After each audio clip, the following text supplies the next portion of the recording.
حضرت علی رضی اللہ عنہ کا ایمان افروز واقعہ، یعنی جب آٹا بھی نہ تھا اور حضرت علی نے درہم مانگ لیا۔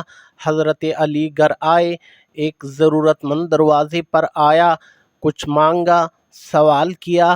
آپ نے امام حسن سے فرمایا، بیٹا اپنی والدہ فاطمہ کے پاس جاؤ اور کہو ابو کہتے ہیں جو 6 درہم آپ کے پاس رکھوائے تھے ان میں سے ایک دے دو۔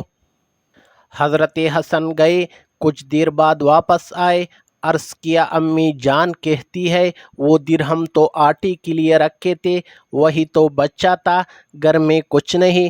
حضرت علی نے مسکرا کر فرمایا، بیٹا اللہ کی راہ میں دینا آٹے سے بہتر ہے، جاؤ وہ 1 درہم لے آؤ۔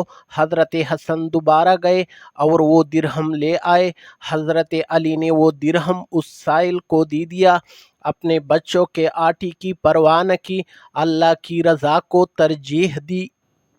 کچھ ہی وقت گزرا تھا، ایک آدمی آیا، اس کے پاس ایک اونٹ تھا، کہنے لگے یا علی یہ اونٹ بیچنا ہے، کیا خریدیں گے؟ حضرت علی نے فرمایا میرے پاس کچھ نہیں مگر بیچو، انشاءاللہ ہو جائے گا۔ اونٹ والا اونٹ چھوڑ گیا۔ پھر دوسرا شخص آیا اور وہی اونٹ حضرت علی سے دگنی قیمت پر خرید لیا۔ آپ نے پہلے شخص کا حق ادا کیا اور باقی رقم گھر لے آئے۔ یہ ہے اللہ پر یقین۔ 1 درہم دیا اور اللہ نے کئی درہموں سے نوازا۔ جب انسان اپنی بھوک پیچھے رکھے اور اللہ کی رضا آگے رکھے تو اللہ وہ دیتا ہے جو عقل میں بھی نہیں آتا۔